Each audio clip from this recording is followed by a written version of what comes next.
Here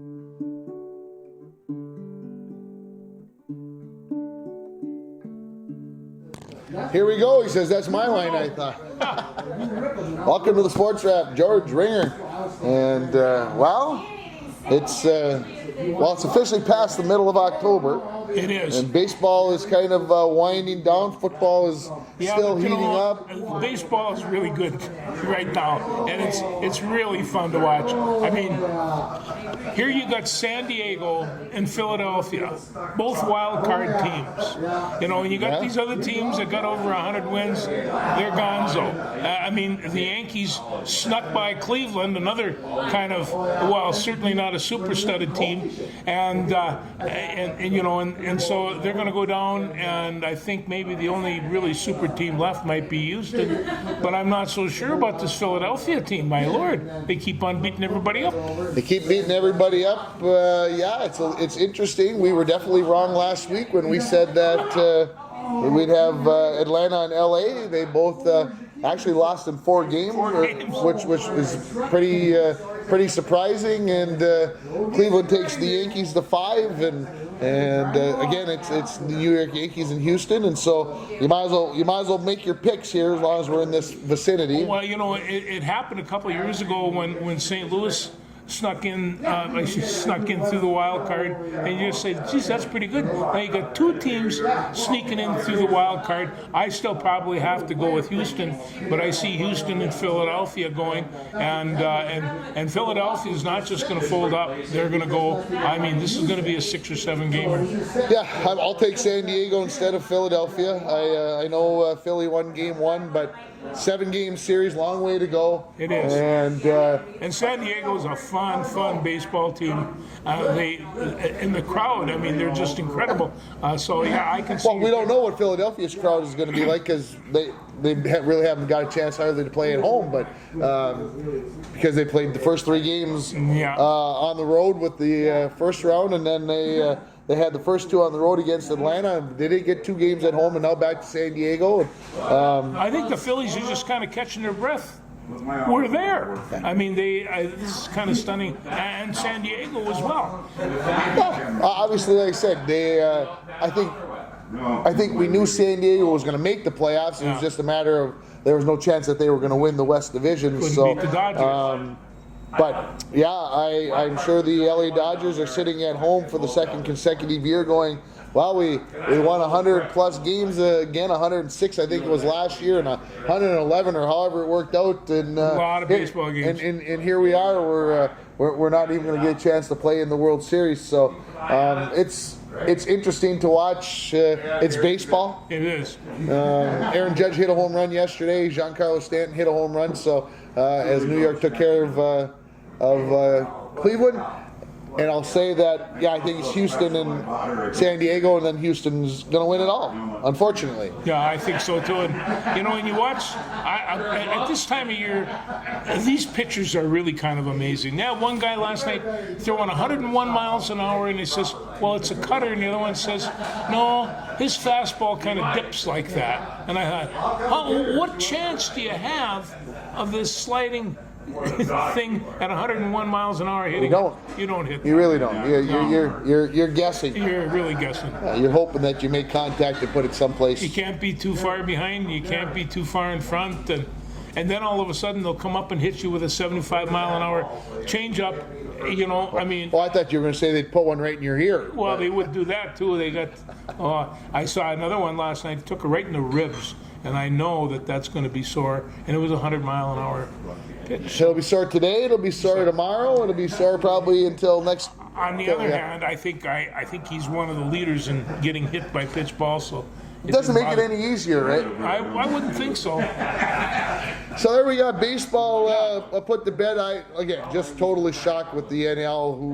Who would have thunk it? I mean, anybody who had the Phillies and San Diego after when you started the playoffs, if you had those 2 teams picked to still be in there, you should be checked for a concussion or something. Yeah. But obviously the top 2 teams in the AL made it, and that's kind of the way it's supposed to go, maybe with an upset along the way. But let's talk Wild before we go any further. The Wild are 0-3. given up 20 goals, 20 in 3 games. They had one of the guys that writes for the Wild. He says, I have never been so mad at the Wild in my life as I have been the last 3 days. I think maybe that's a little over the top. Well, we were expecting stuff, and thus far. But last year, and I brought this up, I think they lost 6 of the first 7 games, and in fact, it took Kaprizov about a month before he got his first goal. It was. Yeah, obviously we're not happy with giving up 20 goals. I mean, come on, let's be honest. But also let's not forget that we're also in double digits in scoring the puck as well. And some might say, well, that's because we've given up so many. That doesn't have anything to do with it. I don't think. I mean, it might have a little bit that maybe we're not playing defense the way we're supposed to. But and that's the major concern there. But we are putting the puck in the net as well. And so when you put all that together, you listen to Dean Evison. Obviously, he's really concerned about the defense in the first game, but he said he liked the defense better in the second game. And yeah, they ended up giving up 6 to Colorado. A lot of teams are going to give up 6 to Colorado. One was an empty netter. He talked about a little of the puck luck with a couple of pucks bouncing.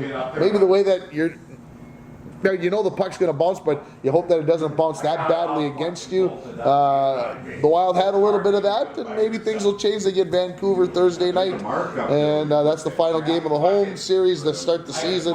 And we'll see. Hey, we can forget a lot of things if they start putting some W's up, and I expect that they will. I'm not no panic. They're going to win some hockey games. I mean, there's no two ways. What's frustrating about this team is they're so incredibly talented. This might be the best team that they've put out in a long, long time down there, and I think everybody had high expectations, and they pay big money for those tickets, and they want to see results. And it's. I think maybe the biggest surprise for me for the first 3 games is that Marco Rossi, who kind of got put in with the first line with Kaprizov and Zuccarello, all of a sudden, game 3, he's not even in the lineup. That concerns me a little bit. He was the highest scoring Wild player during the preseason. Is that telling me that he's not playing defense, that he's making bad decisions? I'm not sure what it means, but it was a big red flag for me to see this kid that we had so much hope for early in the season, that 3 games in, he's sitting on the bench I believe, from what I know, as a healthy scratch. That's a curious move. So Addison, the defenseman, who everybody was very happy with when we traded Zucker to Pittsburgh, 3 years ago.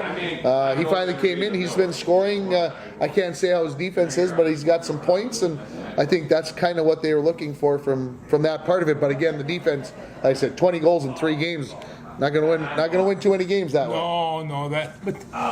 No, I can't believe that the defense is that bad, and the Flower, he'll start to bloom. Well, he better. Otherwise, there's going to be lots of people wondering. There'll be a lot of people. Well, like I said, Cam Talbot, we can go down that road and play hindsight is 2020. I don't know if that does us any good. None. Absolutely none. And when they're playing in Vancouver, I'm going to be watching. I mean, this team is that exciting. They really are. They got all that talent. They can skate to beat the band. No, they're not done yet. Oh, yeah. Well, let's keep the faith and that things are going in the right direction. So, NBA basketball started last night. Did you partake of any of it with your eyeballs? No, I was watching baseball, but I caught some scores and some results this morning, and I'll tell you, the Timberwolves. What do they open up tonight? Timberwolves open up tomorrow night. Excuse me, tonight. No, you're right. It's Wednesday today. Tonight. Yeah. And I'll tell you, I think. I mean, with Gobert coming in there, and everybody's going to think some big things. The team has changed so much, specifically defensively, that it's going to take a while for them to adapt. So you're already giving them an out to lose? I'm not giving them an out. I'm just saying is that, last year, and I got this from one of the coaches, they had to play a lot of perimeter defense. They don't have to play a perimeter defense anymore. And so they're going to have to adjust moving into the center, and also they got big Luka coming to play with them. Yeah. And so they got some real horses that can crunch in there. I don't know if I think the whole Luka Garza thing is a kind of an anomaly. Detroit drafted him 2 years ago, and basically they gave up on him. They just, after a year, they just got rid of his contract and said, look, he was a top 20, he was in a 21st round pick. He was the National Player of the Year. Yeah. There's some talent there. I think he needs to.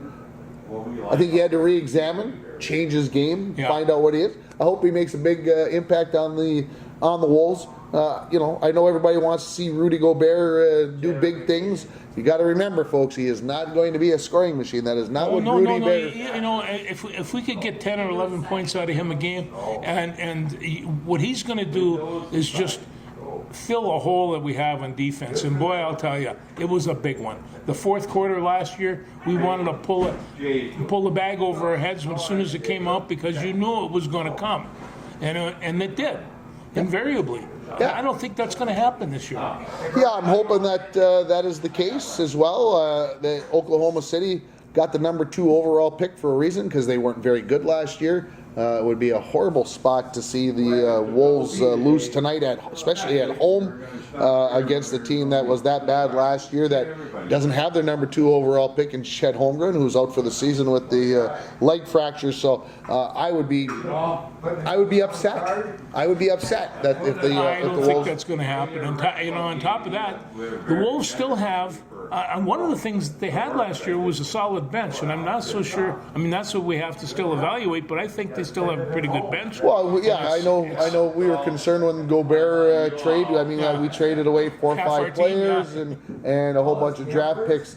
But obviously, guys are going to step in and fill those roles, and it's all about finding a team identity, and it's all about trying to find out how that group comes together with all the new players. I'm curious. I put a cut on the radio this morning about Austin Rivers.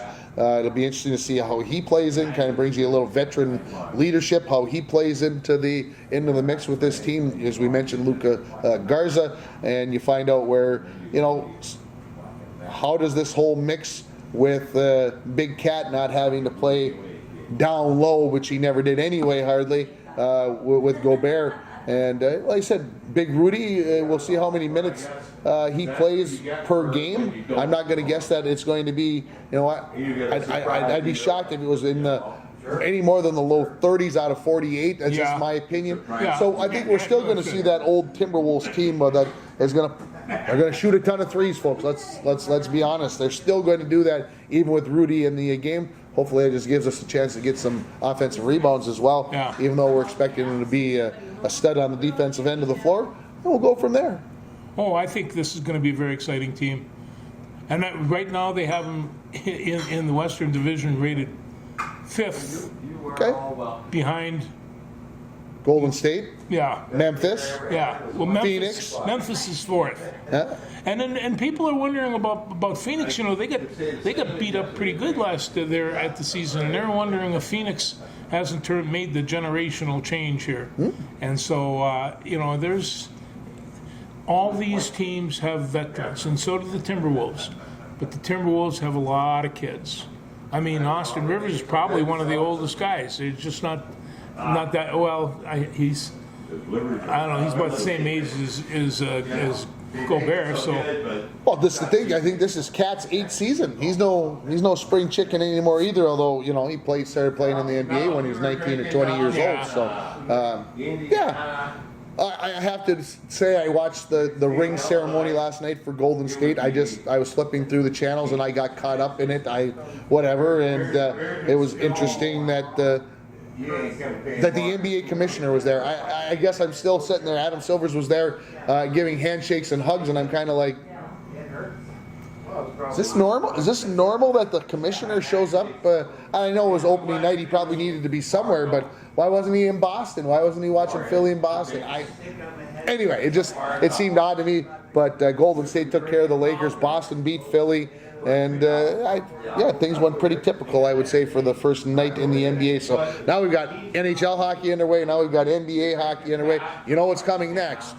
College basketball. There it is. It's not far away. We're only we're 3 weeks away from the first game. And Ben Johnson got a little early Christmas present. He did. He got the what was it? The 27th, 23rd, 27th overall ranked player in the nation for this class. 7'1" shot blocker. I'm not even going to hold my breath until he puts on a Golden Gopher uniform and walks out onto the floor. Yeah, because of the portal and everything else going on. I'm not even going to get excited about it. It's great news. It is. But I'm not going to start buying season tickets to watch the Gophers just because. You're too far away anyway. But they say that this is the best draw that they've got since Humphrey. And that's almost 20 years. And that's been 20 years.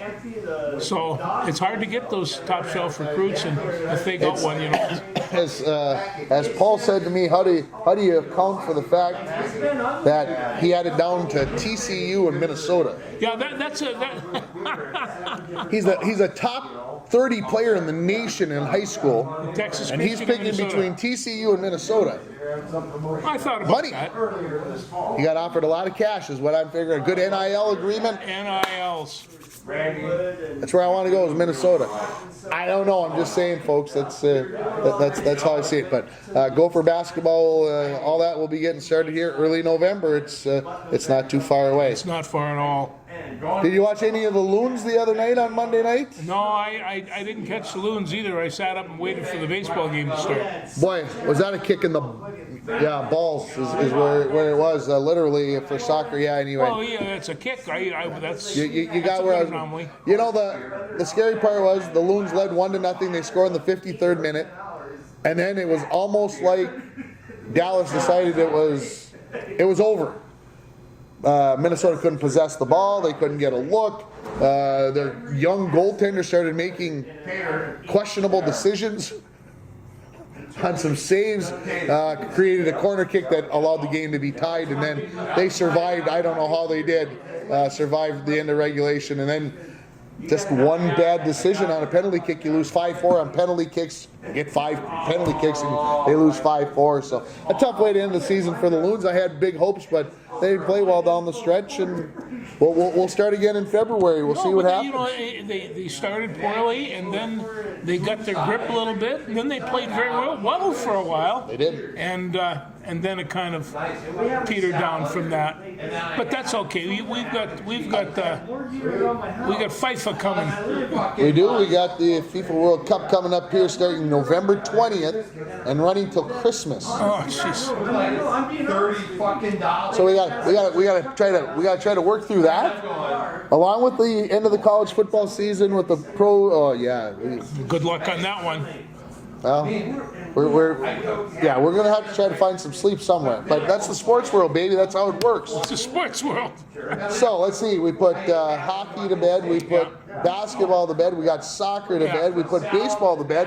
I guess there's really only one thing left to discuss. We better discuss them. And we usually start with it. So here we go. How about those Minnesota Vikings? You know, it's amazing what people say. They had 10 3-and-outs. Yes, but they're 5-1. And so you have to take a look, and the 10 3-and-outs, that was a little bit frustrating, granted. But they're 5-1 and leading the division by 2 games. So, you know, football has some strange numbers, and that ball makes some strange bounces. And, so... Turnovers are a big deal, obviously, in the game. Miami had, obviously, more than the Vikings did. Total yards in the game, 458 for Miami. And everybody's bragging about the defense. Oh, the defense did this, and this. And Coach O'Connell gave out 15 game balls. Everybody on defense got a game ball, and I'm like... For 430? They gave up 458 yards. That's a lot of yards. And, of course, everybody's going to say, well, they got 6 sacks, and everybody's been begging for them. We don't have any pressure on the quarterback. Okay, we did that. We got, 2 pickoffs, a fumble recovery. Okay, we got turnovers. So that tells me Miami went up and down the field, and then when crunch time came, they couldn't finish the deal. That was basically it. And, and we used to teach the kids, hey, don't worry between the 40s, and, let them play football. But after that, you got to start crunching it up a little bit. And I think the Vikings did, and their secondary performed fairly well. I'm not sure I have the concept of what this 3-4 defense is yet, because it looks a little bit like Canadian football on offense to me. People running all over the place, but. I'm starting to pick out who's going to be on man-to-man, who's going to be playing zone, and there are sometimes you don't want some of those guys playing man-to-man because sometimes that's the way the matchup goes. You can't get yourself out of it. You can't get, and you put that slot back in there that one of the fastest people in the world, and Hill is. Well, and he had a very nice day, and didn't catch a touchdown pass. He had I don't know, 100. I don't know the exact number, folks. I'm going to guess it ended up at about 170 on the receiving yards and about 12 catches. So obviously he had a big game, but did not get in the end zone. Neither did Justin Jefferson. So does that? No, and Jefferson actually had a pretty good game for not getting any TDs. Well, and that's what I think. That's why you got to look at things. Kirk Cousins said this on a cut I had on the radio, and I think it was a good. Some people don't agree with what he said, but he said we had to be conservative against a very aggressive defense. They made some choices, and we had to be patient. We had to wait for our chances, and so being conservative maybe gave them a lot of those 10 3-and-outs that they had in the game, but they hung in there. They found a way. Cousins also said that Nick Mullins kept reminding him, "We're ahead. We're ahead. We're ahead. Don't be freaking out here. I know you want to do more, but we're ahead. So manage the game, win the game. That's the important part." I have to voice my angst. I shared this with a couple of people since Sunday, but Sunday I'm heading over to my grandson's birthday party, and I'm listening to the pregame show on the radio.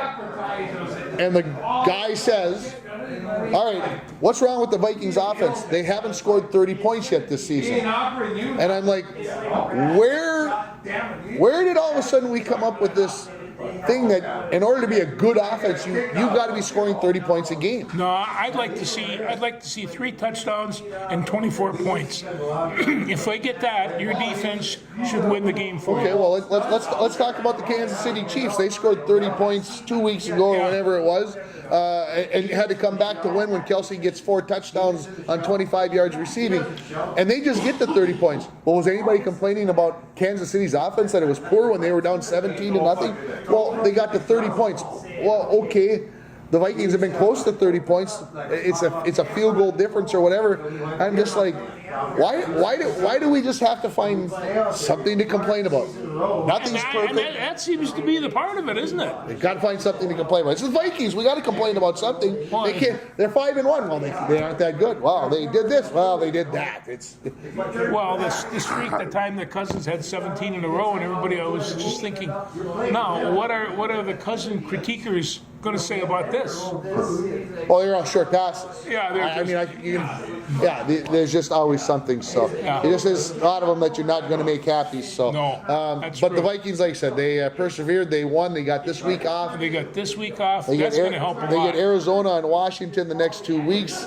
Washington, and I'm saying they're better with Carson Wentz, but Carson Wentz had surgery on his right hand, so he's out for the next 4 weeks. So Washington should be a winnable game. Arizona should be a winnable game, and then they get Buffalo and New England. Yes, and Buffalo's going to be a tough game for them, and New England's going to be a tough game for them. But I think they have New England at home on New England on Thanksgiving night. So yes, at home. At home. Oh, that'd be fun for those people. That's why the Prep Bowl's not being played Thanksgiving weekend, because NBC can't get out of the way soon enough for a 10 o'clock game the next morning. What? Really? Yep.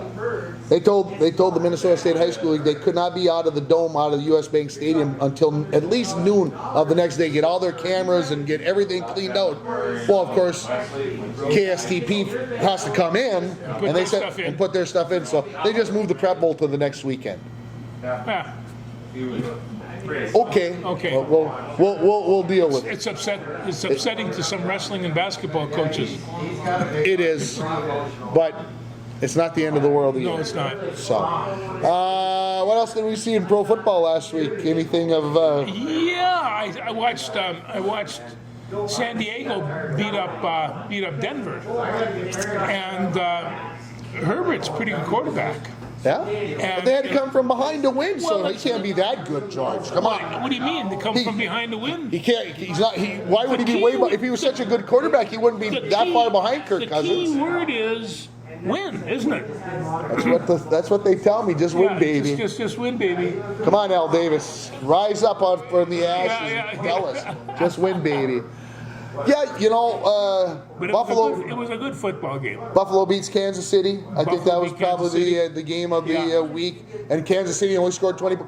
Buffalo only scored 24. What the heck? The Vikings scored 24. They don't have a good offense, but apparently Buffalo's is outstanding. And I'm going to tell you, Josh Allen is no bum. He's a fine quarterback. Oh, he only scored 24 points, and he had to pull it out of the bucket at the end of the game with a minute remaining. Just using that Kirk Cousins logic, folks. I'm in a mood now. Yeah, he got me started. No, I'm just no. It was a good game.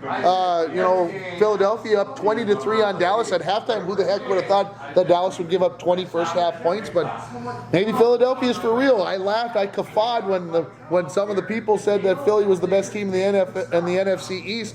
They might be the best team in the NFL. I bet the Buffalo and Kansas City fans don't like me saying that. Upset about that. They wouldn't like that statement. But Philadelphia, you got to give it to these people. They are rude and they are real Philly. They stole the chairs out of the Minneapolis Dome, or the Federal Dome, when they were here for the Super Bowl. Jerks. Took a chair. Now, I just want to see the guy look on his face when he tries to bring it through on the airplane. But these people, they love to win. They love their football. They love their Eagles and they love their Phillies, and they are crazy. They are something else. I still believe Dallas is the team to beat in the NFC East. I'm going to hold to that. I know people are probably thinking I'm slightly whatever on that, but at the end of the day, when it comes to late January, I think Dallas will be standing in feet and Philadelphia won't. It's just still my feeling. Well, I'm standing by my guess. They reached in and pulled out this fifth-year man that nobody ever heard of, and he's playing very good football. And he's got a couple of things that he can do, and hey, it'll be all right. And you and I always contended the whole football team is not the quarterback. It is not. It is not. It's all the offensive line. We know that. Yeah. San Francisco losing to Atlanta 28-14 shocked me. I know we've been talking about San Francisco's defense and et cetera, et cetera. It was interesting to see that score. Indianapolis, who started off so poorly, they had such high expectations. They're now 3-2-1. They're back above the 500 mark. Interesting game there. Cincinnati beat New Orleans. I'm thinking about some things. How about Tampa Bay losing to Pittsburgh? Oh, and when you see Terry Bradshaw talking about that, there's a smile on his face. There is that cowboy Washington Pittsburgh thing. They do not like each other, and they've been beating each other up for decades. So the coach wasn't too happy with his offensive line on Sunday. I don't know if you saw that or not. Him over there using a row of expletives on his boys and up on the front line. Well, Tom, let's get together and let's just give one play up. Let's all five of us just go. Oh, he thinks we're that bad? Fine, here you go, Tom. Watch number 99 come put his helmet right through your heart. Who was he able to hit every time he needed a 20-yard pass? Gronk. And where's Gronk? Making money, doing commercials, baby. Doing commercials, Subway commercials. And of course, they had him on and they were asking him questions. What are the odds of you? It was like, spike the ball if you disagree. What are the odds of you coming back? And he looked and he smiled and he smiled. He spiked that ball so high, so he's not coming back. He's had his fun and hey, you gotta love the Gronk. I don't care. Yeah, I had thought I saw something on OBJ earlier in the day, and I was just looking to see if something had come back up again. Nothing has come up, but Odell Beckham Jr. Is going to sign with somebody here pretty soon because it's getting towards mid-season, and of course, he doesn't. Somebody's going to be looking. Somebody's got to be hurt. Somebody. He's not with anybody now, is he? Correct. Somebody's is this far away from getting to a Super Bowl title. Yeah, it's pretty nice when you can just, after each season, just kind of sit around. You wouldn't let him on your team. You wouldn't let him anywhere near your team. Not on my team. Don't come to the Vikings, brother. I know that we don't need you, but don't come here. I don't care if I don't want to win a Super Bowl that way. Not with those kinds of people. Well, we can talk a little bit about the Gophers. Very little. Well, George, very little. We can talk a little. That's all they played, little. Yeah, they did, but they're 180 yards of offense in 60 minutes. Well, 180 ish. Tanner Morgan, he had 6 passes for 47 yards. 4 for 12. 4 for 12. 4 for 12. Yeah. For 21 yards when he got knocked in the noggin, and we'll see if he's going to get a chance to play against Penn State this week. Penn State's quarterback is also dinged. Yeah. Okay. So we'll see what happens, but they're going into that white dome. What kind of odds you giving them? How many points you want? Kirk Shiraka is going back to Penn State where he was the last 2 years, so he's going to have some inside information.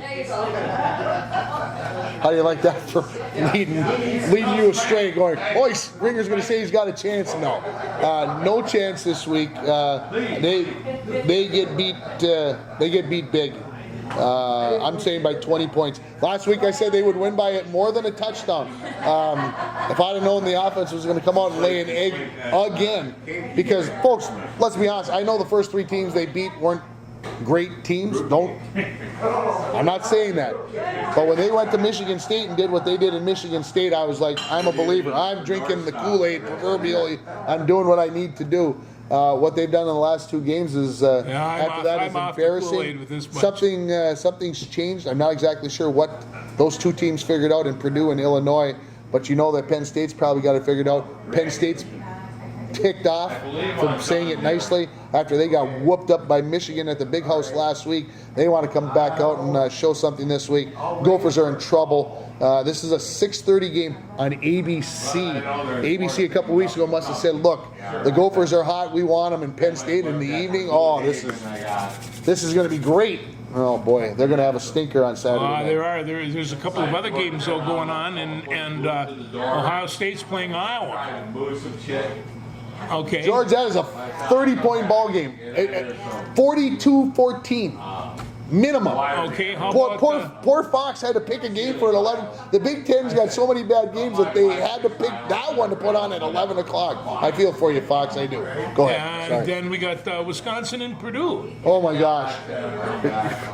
Will anybody get to 20? Will anybody score 20 points in that game? What else you got for me? I'm ready. Come on. Well, I'll tell you what we do have is we've got the UMB Bulldogs going to Bemidji for a little revenge. Wish I was going to be there. I even got a personal invite from Evan Omdahl to come down and sit and watch the game. I told him you were showing up. I wish I could be there on Saturday, but I will be. I won't even be in the country. No, you won't. You'll be in Canada. I'm going international, and it ought to be a fun game to watch. I hope you have a good time. I hope we can get down there, get our win. Meaning the Bulldogs get their win. Load up the supplies and get home for the 6:30 game is what I'm. Oh, I thought you were going to say then I could go over to the grandson's house and rub it in their faces. No, I won't. Boys. I won't do that until Sunday when they come up because they're at the Hut Shack. Gotcha. I didn't even tell them I'm going down. That might not be a bad time. I got to go back to last Saturday if I can before because we got to talk about Tennessee, Alabama. What a football game. 52-49 the final. Tennessee wins at home. The 6 beats the number 3 team. I'm gonna vent. Okay, I figure maybe one more time will get this out of me because I'm at my mom's house for happy birthday, Mom, from on Sunday. So we're there on Saturday to celebrate.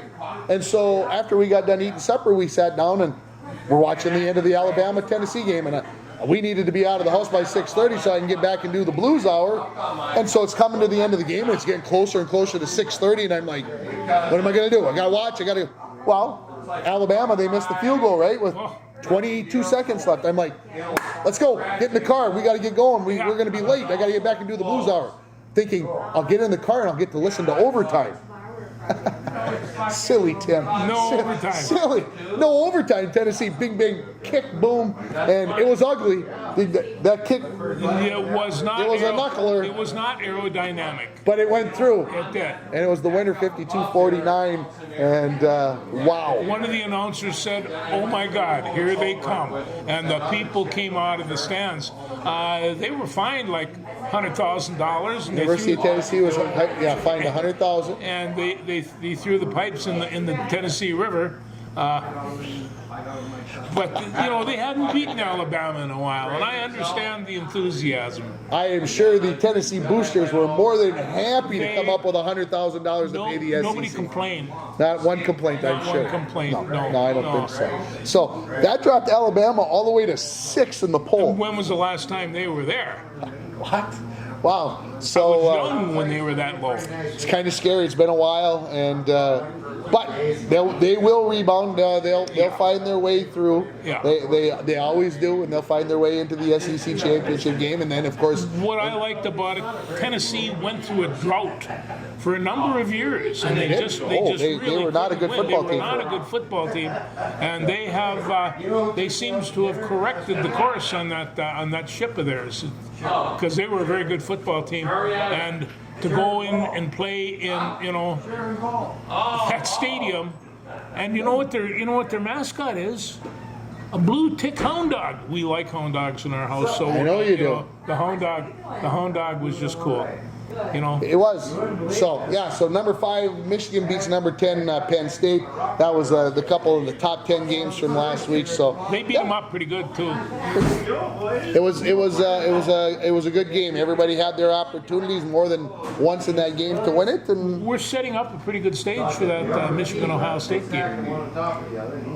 Yeah, it'll be a dandy coming up here in the end of November. Because Ohio State, they probably don't remember very good, but they'll remember last year. It wasn't that long ago. Yeah, I agree, and we'll see. We'll see. Lots of injuries, lots of stuff can happen between here and the end of November. There's no doubt about that. College hockey, I do want to mention a couple of things. UMD was number 4 in the nation, went to Mankato, got hosed by the officials. No, that's what I was told. I have no idea. That's what I was told. Uncle Paul and a couple others said we got hosed on Friday night. We lose 6-0, lose 2-1 on Saturday. My dogs, not the way they wanted to go to Mankato, but it is what it is. It's early. It's early in the season. Other top 10 matchups, number 3, North Dakota at home, playing number 8, Quinnipiac, a tie and a loss for North Dakota. That was a shocker. But Quinnipiac is they good hockey there. And then Michigan, number 6, they were at home against number 9 Boston University. Friday night, 9-2, Michigan. Boston University's no good, right? Yeah, forget about that. Saturday night, Boston University comes back and wins. So there you go. Yeah. Uncle Paul said no way the Bulldogs could even get close on Saturday night after losing 6-0 to Mankato. It was 2-1. So you just remember it's 2 different nights. It's 2 different games. Well, it really is.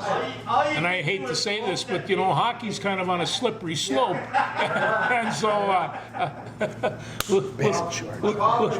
we'll see where it goes from there. But I tell you, Sandlin is really a fine coach, and he'll piece this team together before the end of the year. Bulldogs get Wisconsin this weekend at home. Wish I was going to be there for that, but you can't be in three places at once. Minnesota, North Dakota. Number 1, Minnesota versus North Dakota. It ought to be interesting. It ought to be fun, and we'll see how that all plays out. It's liable to be on TV too. It is liable to be on TV, and of course with high school football being tonight on Wednesday, you'll have a little more time to watch TV on Friday night and Saturday as well. Yeah. But I've got. He's got a sheet of paper as long as I brought up high school football. I just talked about high school football. Your Forest Lake team plays Lakeville North at 7. My cousin plays for Forest Lake, so we're pulling for the Rangers. And Elk River 7-0 at St. Francis at 7. Shakopee at Egan that's tomorrow. Centennial Woodbury, that's tomorrow. Eden Prairie Stillwater. That's should be a dandy. That's at Stillwater. And Shikenjansky, the quarterback. It's fun to say Shikenjansky. Come on. Once you learn how to say it, it's kind of like fiddly flu. And the number 1 team we don't even talk about very much is Maple Grove. And they've been hot for the last 2 or 3 years. And everybody, the Minneapolis paper that I was reading, or the article I was reading about the number 2 team here from Rosemont, and they weren't talking about this team at the start, but they're 7-0, and we'll see how that all plays out. They're fine. There'll be some good games, and of course, if you're looking at Bronco football, man, do they have some interesting dynamics to tonight's game against CI. They win, they're going to be the number 2 seed. Well, and I'll tell you, I watched the CI team talk about a remake of the 7 blocks of granite. They have some. They're not overly tall. They're not overly fast. They're just strong, and they know the direction that they want to go. What they say, the quickest way to a goal line to the goal is a straight line, and that's how they run. There is nothing fancy about this offense, but as we were told down in Rush City, they know how to hit, and they do. They come hard, they're big, they're strong, they play good football. Broncos had some injuries last week that came to the forefront, and you're going to have none of those players back tonight, so it'll be very difficult for the Broncos to win. And having said that, I said if they win, they get the number 2 seed. Lose, they could end up 3 or 4, or if the QRF really goes off the wall and Mesabi East, and Hinckley would beat Mesabi East, then it's possible that the Broncos could move to 5. I don't think so. I think the Broncos end up 3 or 4. Like I said, they'll have their hands full tonight. Nothing against the kids. No. Hey, they play the game for a reason. But without those 2 seniors, it's going to be a tough sledding, and very possible Cooper Crandall goes over 1,000 yards tonight. He's at 952 for the season. So I'll throw that number out so George will now put that on a sheet of paper later on. Right on the top. 48 yards. Cooper, I can say he went over 1,000 yards, and. Hey, why not just do it on the first play, Cooper? Let's just go break one like 70 and be done with it. And if you guys haven't seen him play, check out live event. You got to watch this kid play football. He's amazing. He really is. Well, and if you don't watch it live because you're saying, well, geez, the game was Wednesday and I'm not watching this till Friday, you can go back to yourliveevent.com and go into the archives, and you can go watch this kid anytime, number 44. Always something special for whoever wears number 44 in a Bronco jersey, right? There's been some good ones in the past. There has. There'll probably be some good ones in the future, but we've got a pretty nice one right now. And the Broncos 2-5. It's like I said, surprisingly, with a 3-5 record, they could end up with the number 2 seed. Well, and actually, they're kind of an exciting football team to watch. And the 2 wins that they had, hey, those were as enjoyable as any that I've seen. And and they are capable of some things. But like you say, they lose their seniors, and this game tonight's going to be in the line. There's no 2 ways about it. So we're going to take. We're going to be a little under. Mesabi East beats Hinckley tonight. That means the Broncos probably play Hinckley Finlayson at home on Tuesday. Ooh. You remember last time those 2 teams played, folks? I do.